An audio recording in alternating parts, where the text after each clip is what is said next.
Hi, guys. My name is Dr. Sharnael Wolverton, and I'm very, very excited to have my co-host, Craig Walker, here with me today. How are you doing, Craig? Uh-oh, is he frozen? Oh no, he's frozen. This whole time we've been fine, and all of a sudden he gets frozen. Yes. I've come back. I don't know what happened there. Oh, I was like, what? How are you doing, Craig? I'm good, thanks. At least I was, but yeah, I'm doing well. Thank you very much. How are you? Awesome, awesome. Well, this has been a long-awaited, very, very exciting interview for us to have you, Leilani. Am I saying it right, Leilani? Yes, yeah. Leilani. She has had quite a history, and she's making some big splashes doing some things that she's doing right now. And I'm just really, really excited that she gave us any time to be here and just share her story, inspire some people. She's doing this on a daily everywhere, but for her to do it with us today is just like my heart is just bursting. I'm so happy. So, Thank you. yes, yes. So it's taken a little bit to get all of this worked out in the schedule, but we are here. And before we get started, I just want to remind you guys, we have a membership. You're very welcome to join us in the membership. That helps keep our channel going on. Any kind of one-time help support as well. And if you can't do any of that, you know how you can help us? You can share this, you can like it, you could comment. That helps the algorithm so the truth can get out, so people can be helped and encouraged, and hopefully get some direction in the middle of all this weird stuff going on. But definitely just wanted to remind you about that. And Craig, do you have anything that you want to share before we get going?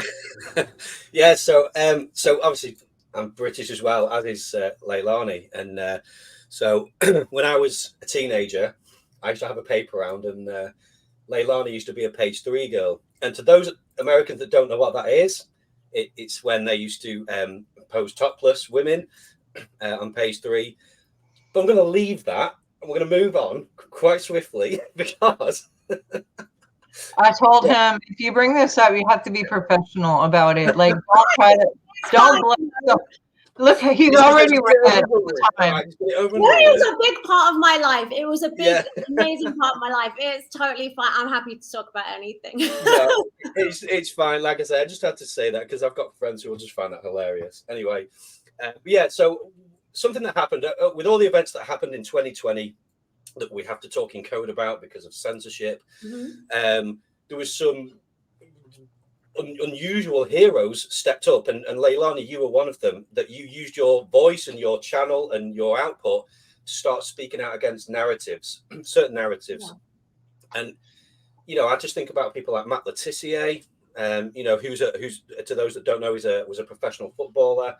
And many people started to see through the narratives that they were really forcing on us and used their platform and really took a hit for it. Professionally, they lost jobs because they didn't go along with the agendas. And obviously, first and foremost, thank you for using your platform in such a way.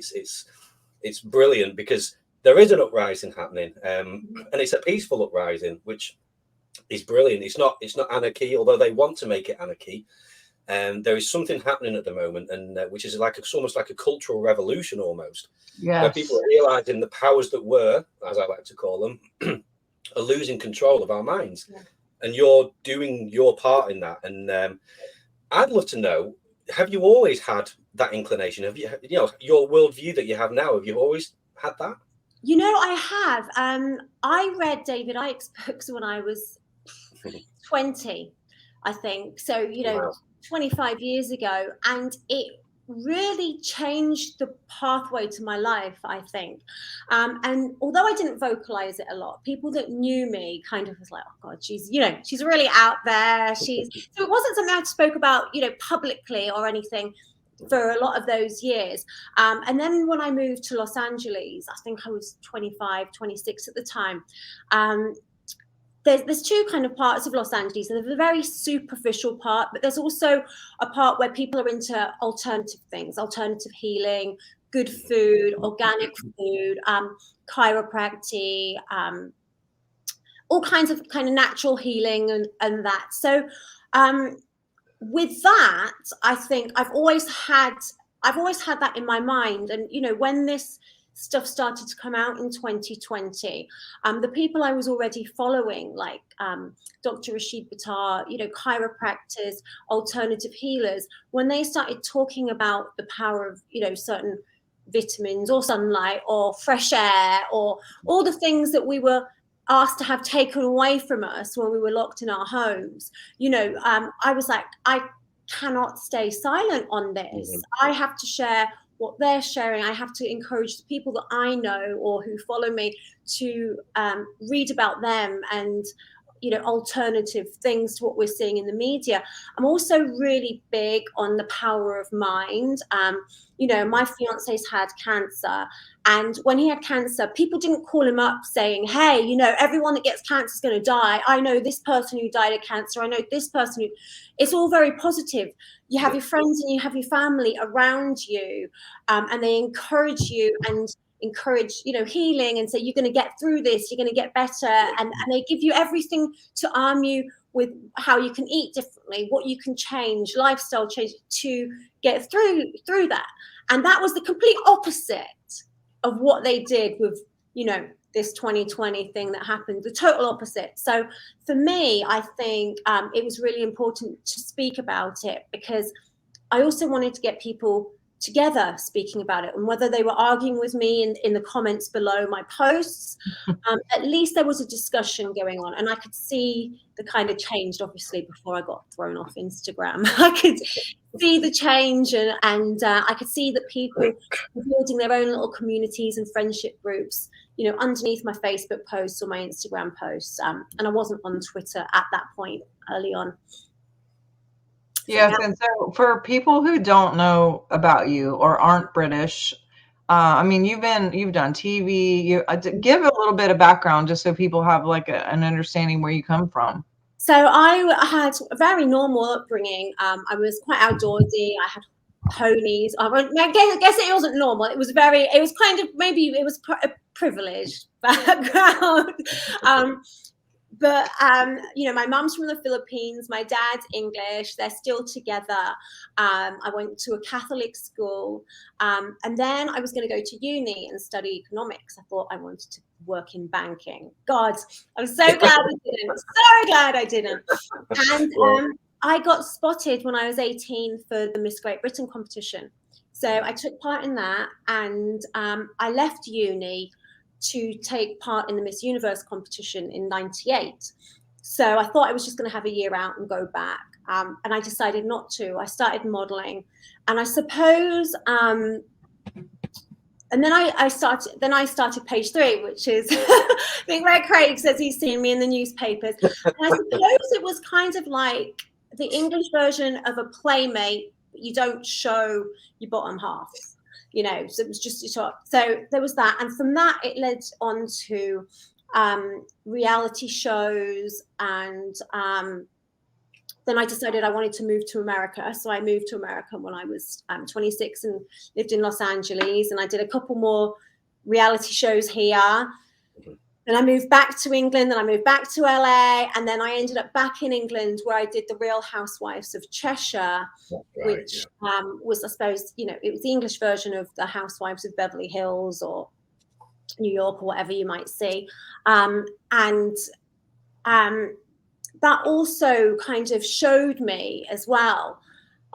I only did a season because I hated it. I hated the materialism of it. I hated that, I went on there very naively. I've got a fiance who's in the music business. He's 30 years sober.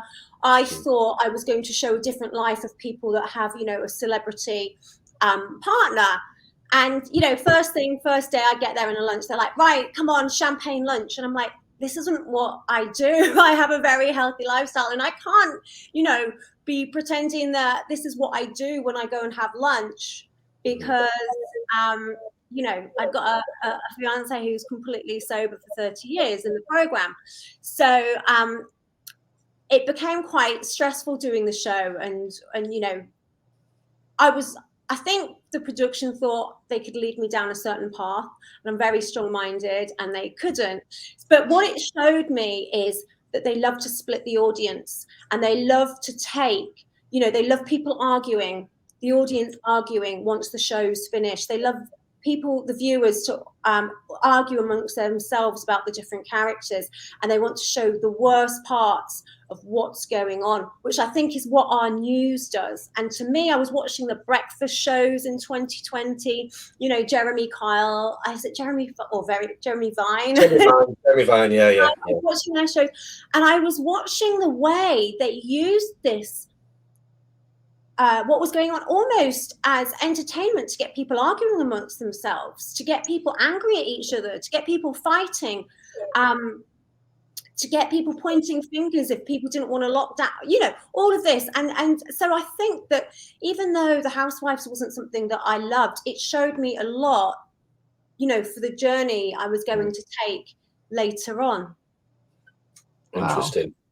So you saw basically through the even in the sort of, not just the news, there is a divide and conquer like agenda there, even in, you know, just normal entertainment. Yeah, they want it. It's literally called, let's, you know, this is great. This is really going to split the audience. You know, that's what they want, because and to them, and it could be anything. It could be, you know, someone saying I had a wrinkly face because I don't have a face full of Botox, and then the audience going and arguing about that together. Or it could be because maybe I said something, I was rude about someone's, you know, fake boobs or something like that. It was all superficial, stupid stuff, but I can see it play out in the real world on news, you know. So, and I thought to myself as well, if I'm going to be arguing about things, I want them to be arguing about things that actually really, really matter to me. It had to be so difficult too, to just be kind of in the middle of, you know, I mean, I've seen that like on The View too. I don't know if you've ever seen The American View, where they always have like 4 people who believe exactly the same and then one person who doesn't. And there's just that kind of, it's so like, I feel it in my body. Like I literally feel it in my heart. And like even turning on a lot of those shows, like I can't even participate just by viewing, or just like the vibration of it. It makes me feel unrested or like chaotic. And I think that's amazing. I didn't know they were so on purpose about it though. Like they're kind of uncovering a lot about, oh, this will split the audience. Like that's kind of surprising to me, but maybe it shouldn't be. But you know, and they do that on talk shows. I mean, you take Piers Morgan's show, for example, they'll have people of extremes so they can really fight against each other about what they believe in. And, you know, I guess most general people will be somewhere in the middle. You know, most people aren't as extreme as the guests that they have on, but they have these guests on purposely so that afterwards everyone's all angry and talking about it. And like you said, you start to feel that. You start to feel those, like, you get angry watching the TV yourself. And that isn't a good place to be if you want to do something constructive and, you know, help bring about change. You don't want to be feeling like really angry all the time. You want to think, right, what can I do that's constructive? Well, the whole thing is like for us to ascend and get to like 5D and really be in that whole state of consciousness, there can't be that division. So to keep the division keeps us in the 3D realm of, you know, black and white and gender and, you know, roles. And I mean, there's so many different things to fight about that they can, you know, politics, religion, you know, and they do, I really believe they use entertainment, music, TV, Hollywood as a weapon, like to just steer people into this narrative or that narrative, like Craig was talking about earlier. And we know they've been doing this for a long, long time. And we know who works, you know, really with all of those, the 3-letter people who work with all of those people to kind of keep us coming into whatever narrative they choose for us to watch or to experience or participate in, you know? And I mean, have you run into people, I guess, in LA or whatever that are in it and know it, or in it and don't know it, or like what do you see? I think it's everywhere now. I don't think it's just in Los Angeles, but I think there'll be a lot of people that do realize, like you said, there's cultural things like entertainment, movies, TV shows, music, and sometimes people forget about those and just go, oh, you know, that's not important. And I think a lot of you know, people are focusing a lot on politics, that they don't look at like the social and cultural side and the massive influence that those cultural things happen, like music and the vibration of the music, and, you know, the words being said and what that does to people's minds. You know, you can watch a movie and it can make you cry, it can make you angry, it has all those things, and it can play on your emotions. And that's what's happening every time we turn on the TV. You know, the movies, the radio, anything, Spotify, whatever we're listening to and taking in, it's changing the way we think, and it's changing, you know, our emotions and our mindset. So I think more people are understanding that, but I do think it's really important that people understand, like, this, it's a cultural war as well, a spiritual war, a cultural war, and how they can really change and influence us through like these entertainment forms.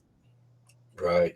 So, sorry, did you want to say something, Sharnael? I was just going to say entertainment, entrainment, television, you know, whose vision is it? I've been, you know, talking about this for decades, but go ahead, Craig. Yeah, I was just going to say, just to add to all this, it made me smile, you know, and I was looking at, you know, at your profile and things, how it listed you as a conservative commentator. Like, sorry, like, you're not. I mean, they try and put you either left wing or right wing. They try and label you as something, and it's like, from what the stuff I see that you put out, you're extremely just common sense, you know. Right. Yeah. So this is the funny thing. I suppose when I lived in LA, people would have said, "Oh, she's a real lefty. You know, she's into animal rights, human rights. She wants, you know, good for all people to be able to have good medical care or whatever." So people would have said, "Oh, she's a real lefty," right? And then all of a sudden, because I was against lockdowns or mandates or things like that, suddenly they're like, "Right, she is a far right, you know, conspiracy theorist." I'm like, suddenly I'm far right. Yeah. And then, you know, there'll be things that I agree with. You know, I was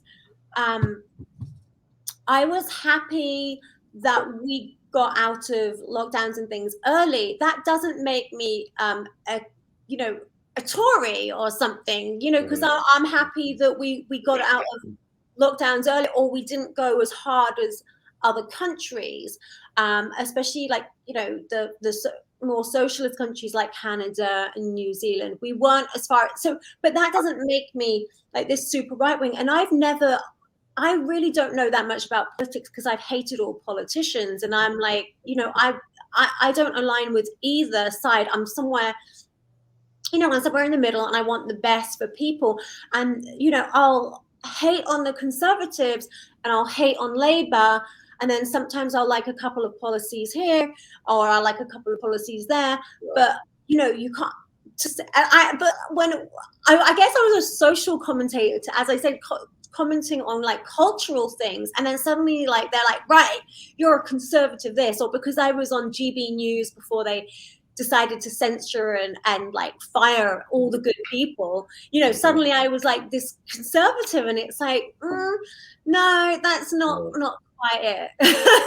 No, I think that's the battle for, you know, you just mentioned that, like people like Lawrence Fox, you know, he's not right wing, you know, but when you actually listen to him, he speaks common sense, and he does it. I really respect him because he does it in such a way that's like, it's inflammatory. He's doing it on purpose. He's causing a reaction because he's being shocking, because he's addressing the insanity of what's being forced on us. And I have so much respect for him, and he's taken a big hit as well.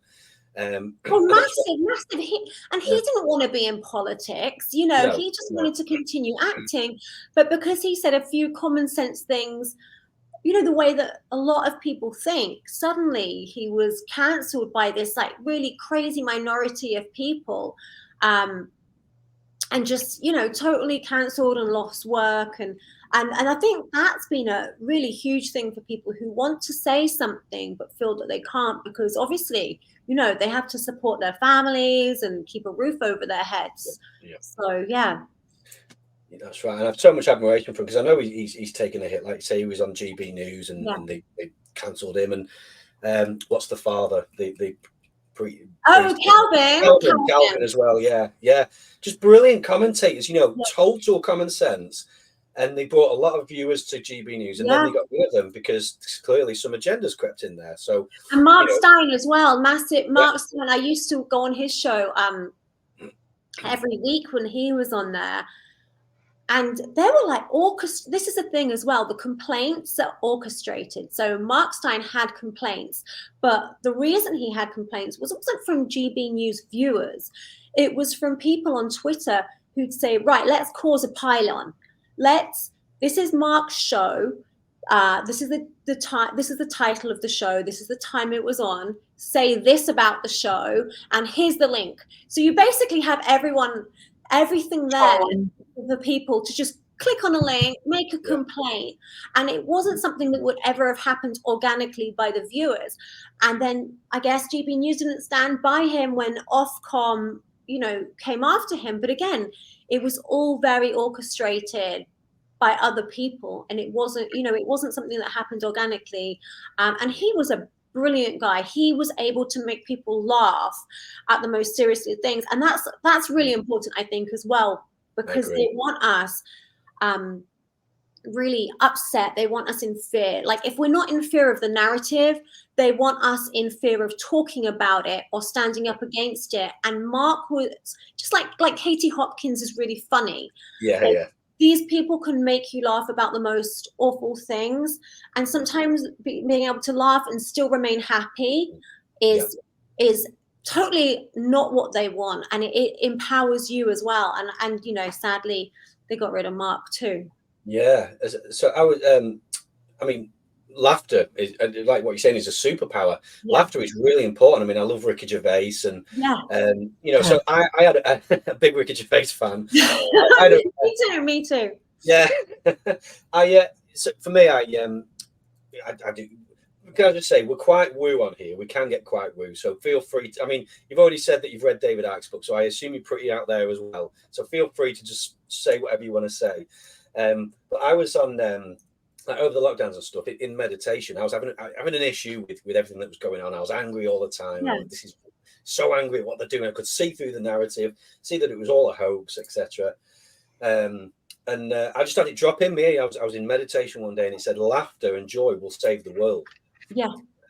And I'm like, you know what? That stuck with me. It's like, you know what? We have a choice to make. We can either be angry and be in that low vibration, or we can choose to laugh about it. And I think when we laugh about it, we're actually alchemizing a horrible situation into joy. And that was a big lesson for me. And I just think that really helped people, that when we're feeling like, because it is oppressive, and they're still trying, although it's breaking, they're still trying. Laugh about it. It's ridiculous. Yeah. Katie Hopkins was so great at that. I remember going to one of her stand-up shows, and for someone who'd never done stand-up, I just couldn't believe how amazing she was. And I think it was the first time since the beginning of the lockdowns that I laughed so hard from my belly, like crying with laughter, because she was just making fun of all the stupidity. And I'm like, you know what? This is actually so empowering that we can laugh about it, and that we're not, becoming shells of ourselves, like these bitter, miserable, unhappy people that they want us to be after taking away everything. That we can still have that power to laugh and feel joy, and that's what they're taking. They're trying to take it from us, but you can laugh, or you have people around you that can still fill you with that joy. I think it's so important. Right. I'm curious, like going back to the question I was asking about how many people know but don't say anything, how many people don't know and they're just really oblivious to it, or just think the best of people, I guess, or maybe they're campaigning on the other side, like Taylor Swift right now. Okay, let's talk about so in America, the Kelsey Taylor thing, Post Malone, Justin Bieber, some of these people that you maybe started out like clean and clear and just pure, and like you mentioned, maybe stuck in it now and can't say stuff. I think some of these guys girls, whatever. I don't know about Taylor, but I think the other two I mentioned are like completely miserable and just like stuck in this thing that they feel like they got to do or whatever. I think they love the music, but I don't think they like the other stuff. Like, do you see that in the acting realms? Do you see it in the music industry? Because you have a pretty good view of two big areas here with your husband or your fiance situation too. Are you seeing any of that? I think there's a lot of people that either saw this from the start but can't speak about it for fear of cancellation. Definitely, I think within sports, within music, within entertainment, there are a lot of people. I would get a lot of private messages from celebrities saying, look, I can't speak about it, but I'm with you. And I want to be able to help in any way. So I'm happy to connect you to people. So I can tell you there were definitely people that knew from the beginning. And here's the thing, is like, I don't expect everyone to be able to speak out. I think I'm in a position where, I don't have a boss. I don't work for anyone else. I'm financially independent. I don't have to worry about the government coming for me. I don't have to worry about where my income's going to come from. Because my agent did say to me, look, Leilani, if you speak out, she said, I 100% support you. Wow. You're your friend, and I always support everything you do. But I might not be able to get work for you because you know how the TV industry is. And I was like, but she said, but I support you and I understand what you're doing. And I had to, I thought, well, I don't have children. I've got my pets. My fiance would always take care of me if something happened. And, I didn't have to worry financially. So I don't want to say to people, people with children or people with huge bills that you had to speak out. But knowing what they know, I would hope that they would speak to their friends in private, because that's really important. My Instagram was taken down as well. So if people are making money from their Instagram, I don't want people to lose everything but they need to speak to their friends. They need to gather people together. And these people were connecting everybody else. They were saying no in their own ways. They weren't complying, but they weren't necessarily telling everyone, hey, I'm not complying. And if you think about in Nazi Germany, the Germans that hid the Jews, they couldn't say to everyone, hey, I'm so against you, I'm hiding Jews in my attic. They had to do it on the down low. And I think that is what happened. Then there's obviously people that bought into it. There's people that took money. There's people probably that had fake papers done, but still took money because they were such greedy assholes. They were going to take the money and then still promote it. What I don't want to say, but so there'll be people like that as well. So there's definitely both sides. And then there were people that were just like, I don't care. I'm just going to live my own life and be selfish. And I'm not even going to speak about it, even though I know to people that I know. So there was a whole, across entertainment, there was a whole load of different things. And I think a lot of the people that have been very, very silent are probably people that didn't comply, but they can't be out there shouting, I didn't comply. Or I found loopholes, because now they're in a position where they've probably done something, they could get in trouble for now. And so they still can't speak out. But they did not comply. And, I think that's the main thing. So I'm not, I'm trying to speak in code. I hope everyone kind of gets we get exactly. Yeah, I understand completely what you're saying. Yeah. So for me, sorry, what are you going to say? Sorry. No. It's very, very interesting. And Craig and I always wonder, like, how is it that some people can see and some people just don't? And that is the thing. There are people, you see it now. There are people that don't see. I've lost friends. I absolutely lost friends over the last 3 years. I think a lot of us have lost friends. But at the same time, we've made so many, more Yeah, friends, proper friends. Yeah, yeah. and people from such different walks of life that we would never probably have come together through like that. So I do see another side that, I mean, it was a horrific time for everyone, but I do see that the friendships I've made are much stronger and better friendships than the friendships that I lost. And also, if people had a different mindset to me, I can see the people that were like accepting of how I felt about things versus, falling out with me. And then I've seen the people that did kind of argue with me, but the people that have been able to apologize and say, you know what, now I see it. Yeah. And I'm sorry for what I said to you. And now I know people that have been hurt.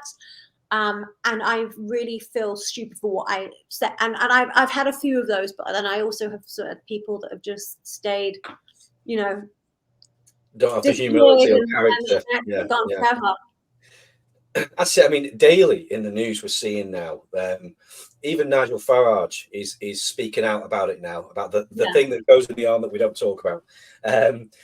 It's the whole narrative is breaking, and it's like the other side who are pro the thing are getting angrier and angrier because their illusions are starting to be exposed. And I just think it's interesting that we're moving in a positive direction, even though it's difficult at times, even though the crazy still exists. Like you just said, it's like a whole new world has been opened up to us. And I mean, Sharnael, we started this over the lockdowns, didn't we? This is when Sharnael and I connected, because I was vocal about my views and stuff, and I've got so many social media profiles from ones that got cancelled and things like that.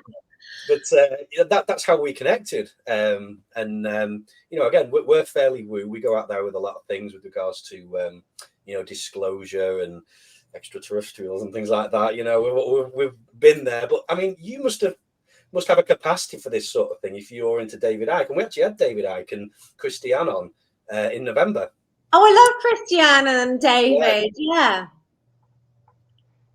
Listen, I'm open to all of that. Like, between me and my friends, we speak about this stuff all the time. It's not just been, the last 3 years I've been called a conspiracy theorist about it. Going back to the 9/11 story, JFK's uncle, I've fallen off my horse too many times. I've forgotten the Kennedy that got shot. All of these things. I've never been one that's believed like the official narratives of things. I have to always do my research, and I've been like that since I was at school. If a teacher would say something to me, I'd be the annoying student that was like, yeah, but why?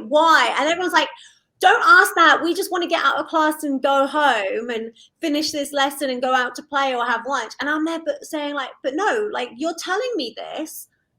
Explain it to me, because I need that to be able to understand. So I've questioned everything. I've always thought that there were other beings here on this planet, other entities, whatever and I'm open to all of that. I feel like, like David Icke says, we can only see such a short amount of light waves. We don't see, we don't even see what the bee see, BC and ultraviolet. We don't see that. So we don't even see what a bee sees. So never mind what other animals or other things see. We just see and hear and see such a small amount that there's so much other stuff going on out there that we just can't possibly see. And in your sort of circle of friends, or your social group, whatever, even before the events of 2020, is there a sense of spirituality amongst a lot of these people, or how common is it to have this sort of perspective? I'll say when I was modeling, absolutely not at all. But as I've got older, and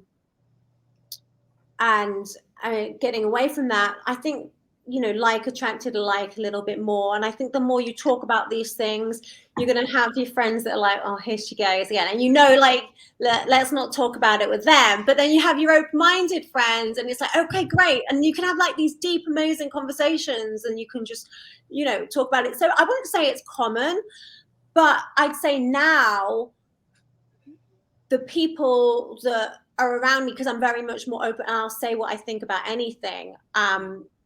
I think I've somehow attracted more like-minded people. So I think that's one of the things about being honest about who you are, and being comfortable in yourself, is that when you do speak about things that are important to you, or questions you might have in your mind, or how you wonder about things, you do end up kind of attracting similar people, just out of, I don't know what you want to call it, like just out of synchronicities or whatever it is. You do attract more like-minded people, and as you kind of become more open.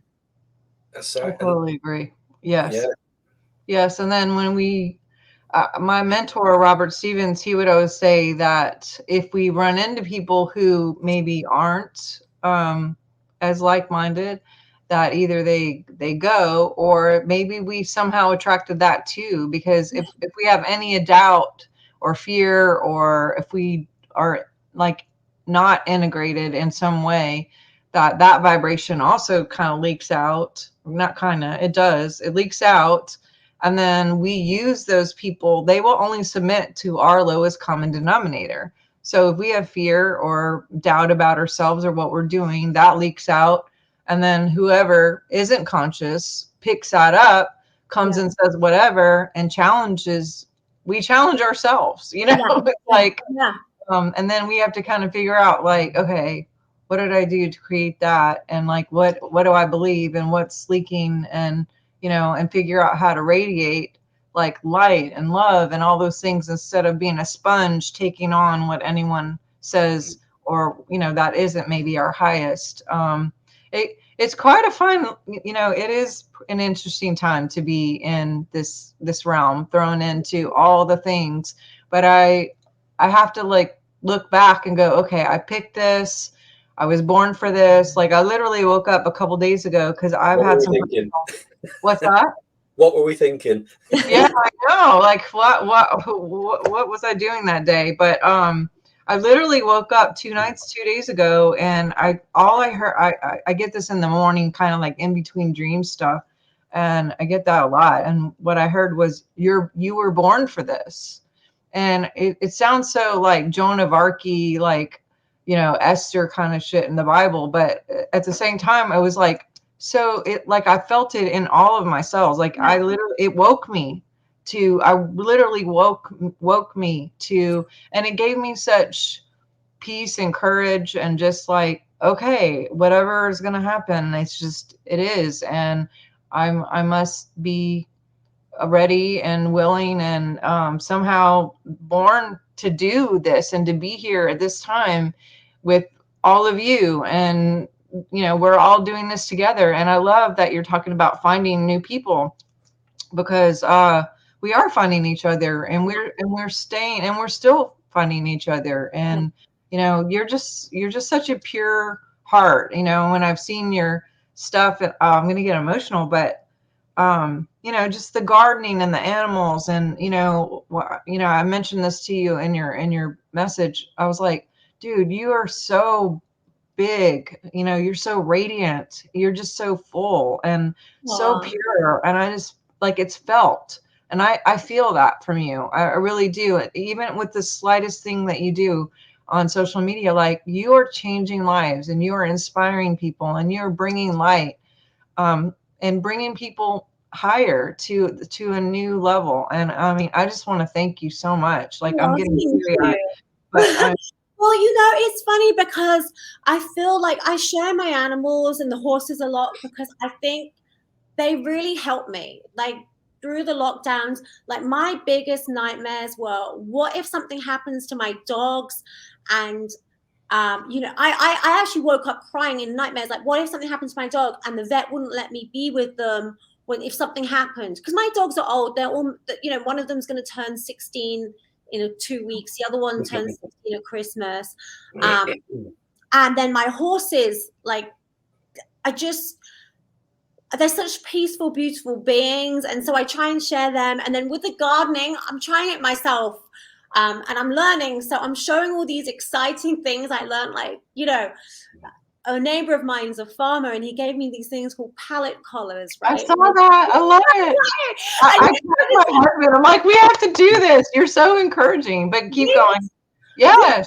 Like, I can't even tell you. This is a plank of wood that they stand on, for people that haven't seen it, and they go around pallets, like free pallets that people transport things on. And you can buy these secondhand online for $8 or £8, £6 to £8, basically. And I was so excited for them because you can fit them in like a little planter. So if and I used to look online and I'm thinking, oh my God, raised beds, they're like $50, $100. I'm like, hold on a minute. I can use these pallet collar things for $8 and make myself this raised bed. Like, everyone should do it and try and grow some tomatoes or some courgettes or something. And so what I'm trying to do is just try and encourage people to do, like a little thing, or get outdoors, or get in nature. And then I've been like, it's so crazy. I didn't even like gardening that much. And then I moved to this house with this beautiful garden, and I just suddenly became obsessed with it. And then I learned how to like propagate plants. There was this girl on Instagram. So sometimes these things can be used for such good, instead of using them for like, negative stuff. I was watching this lady called she's called the Garden Fairy, Anya the Garden Fairy. And she shows you how to create plants from other plants for free, like taking cuttings or getting them to root. And I'm like, this is so amazing. Like, look, I'm creating a plant here from, like, I get so excited about it. It's like the most nuts thing. Like, 25 years ago, I would never think I would be sitting here on a podcast saying how excited I am about growing like plants from other plants for free. Because you go down a garden center and things are so expensive. You're like, how can a normal person afford that? Like, but you can grow all these things for free. It's like, it's so amazing. And so I get so excited about it, and I just want to share that with other people. So instead of just being like doom and gloom and negativity, I try and share some of the positive things that I'm learning, and like the easy things that I'm learning as I try and like do something good. Well, and empowering people to take back their life and grow their own food and to connect with nature. And, these are huge things. These are not little things. These are huge things. And I know for me, I don't garden. My husband does. But when I saw that, I was like, I kind of want to do that. I think I can. You like made me think I could. Like you just have such a way with you and in your purity and your love that just like, it's so inviting, and it's just really encouraging and inspiring. I know, Craig, what you were about to say something. Go ahead. No, I was just listening, to be honest. I've just been thinking whilst you were talking. So, I think the world now has identified much of the problem, and I genuinely, this is my opinion, and people can disagree with, that's fine. I genuinely think the last 4 years has been the higher powers, whatever you want to call them, the benevolent ones, showing us, like, pushing the agendas right out into the open, so that the whole world can see this is bad. What they were planning to do is really bad. I'd love to know from your perspective, where do you think we're going to go from here? Like, what do you think is going to happen from here on in? Well, I think there are two routes. We can, like I said, we can be in fear of the narrative that they push, or we can be in fear of standing up against it. And that takes us one way. Or we just, try our best, have our communities, as they try and take down, social media and people's platforms and opportunity. It's never been more important to be able to see people like in the flesh as well. And, things like this are great because while we can do it, it's really great that we can chat, and then there'll be people in the comments, and then those people in the comments can find people that are local to them. And, it creates community. And that's going to be, I think, if we're going to win this, because I really feel it is like it's a spiritual war that's going on. If we're going to win this, it's going to take people like coming together and community and meeting in person. And, like, for example, next week I'm going on Mark Steyn's cruise, and it's a collection of people that are all, feel the same way and are really passionate about change and how do we change this, and getting together and feeling like that energy. If you ever went to any of the lockdown protests, like the energy, like whether or not it changed anything, I don't know, but I would go there, and just to be around people physically that felt the same way as me, I used to come back with like this buzz, like, oh my God, I'm not the only person that feels this way. Like, and I'm not just seeing these people's faces like online, I'm seeing them there, like in person, and I can feel them, hug them, and they're all there, and we all think the same. And I think that this is why it's so important to to meet in person as well. So I think there's two ways it can go, and I think we're fighting this, and every day people wake up more and more. It was funny, Lawrence, you mentioned Lawrence Fox. I was just at his girlfriend's 40th birthday party, and she has the most beautiful spirit. She is like such a warrior. She's not a celebrity, but she is a fighter for her children. And she has been, but just for being Lawrence Fox's girlfriend and supporting him, she's been dragged through the papers. But I was, and then at that party, there was other like-minded people. There were people from her work and her little small hometown, but there were also amazing people like Neil Oliver and his wife. Yes. Neil Oliver's like a historian, and he's really spoken about everything. He's like such a great human. And his wife was telling to me that he was never a rebel. He was just kind of a quiet guy. He was a historian, an archaeologist. He goes around and, talks about history. But it meant something to him. And, he's become somebody that people really look at and listen to. And it was funny because my fiance didn't necessarily listen to me, but I knew he loved Neil Oliver because he's a real history buff. So I would send him Neil Oliver's monologues, and then I would listen when he was on the phone to his friends, and he'd be repeating Neil Oliver word for word, not what I said to him, but he'd be repeating Neil Oliver word for word. And I told Neil and I told his wife this, and I'm like you really like helped our relationship because he repeating what you were saying, and it made me so happy. And sometimes you need, you need different messengers, and you need different people who explain things in different ways, and maybe my way is not right, but someone else's way is right. And I don't know, I just feel like there's so many of us now that and maybe I was always the little rebel. I'd listen to David's book. I never wanted to be part of the system. I never wanted to have a boss.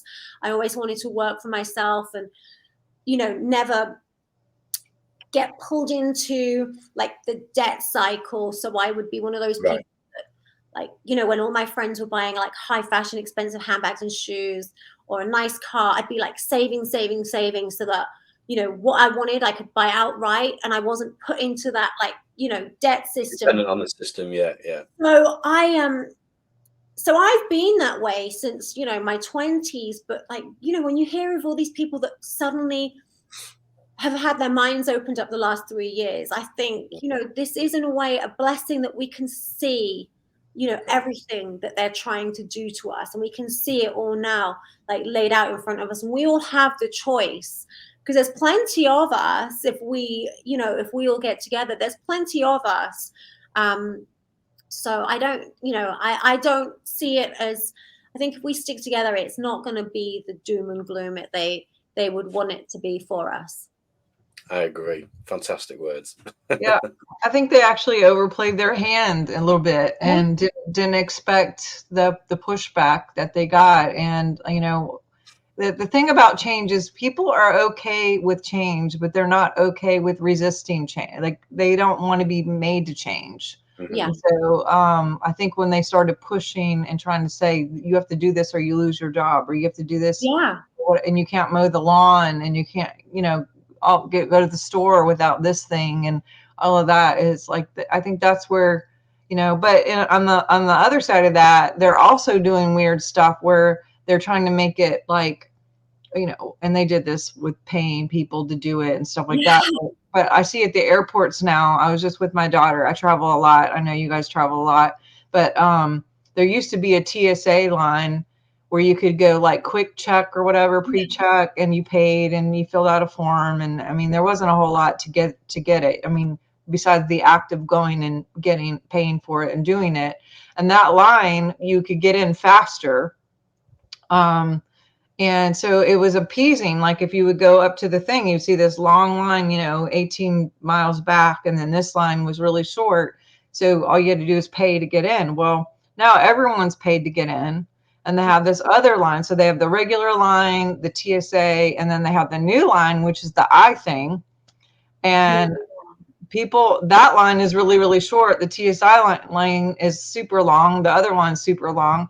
And so again, it's like putting it in their mind, like, well, if I do this, then I could jump over here. And it's making it like they want to do it instead of just forcing us to get all of our information from our people or whatever. But my daughter was with me and she was like, oh, that's so cool. Are we going to do the eye things? And then she kind of looked at me. She goes, it sounds like something you would be against. And I was like, you are so right, but anyway, that's a whole different subject. But I mean, I think if they pushed too hard by pushing instead of inviting, by making all these mandatory things. And I think that was a wake up for even a lot of the people in the medical and like really across the board with everything. But anyway, how can we find you? Like, how can people find you and be encouraged by your work and everything that you're doing? Thank you again for being with us. But any final words, and then just tell people where we can find you. And you're just such a delight.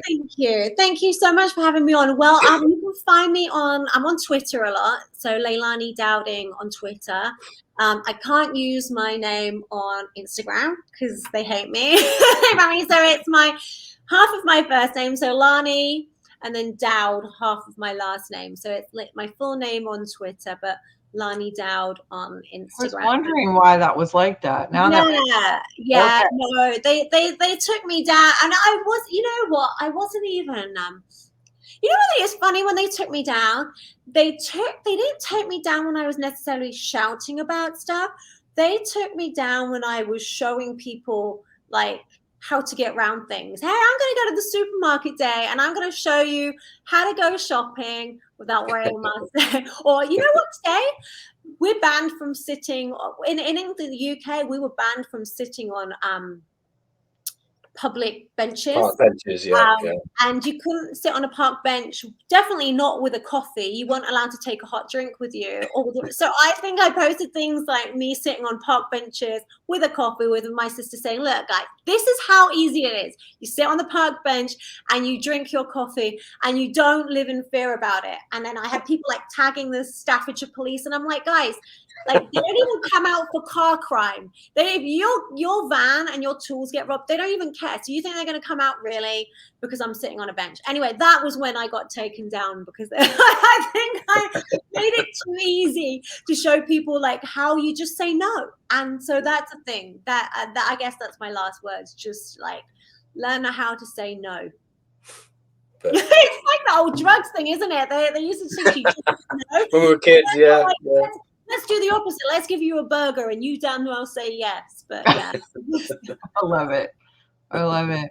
Well, thank you again. And Craig, I know where can we find you? I know you're all over the place too.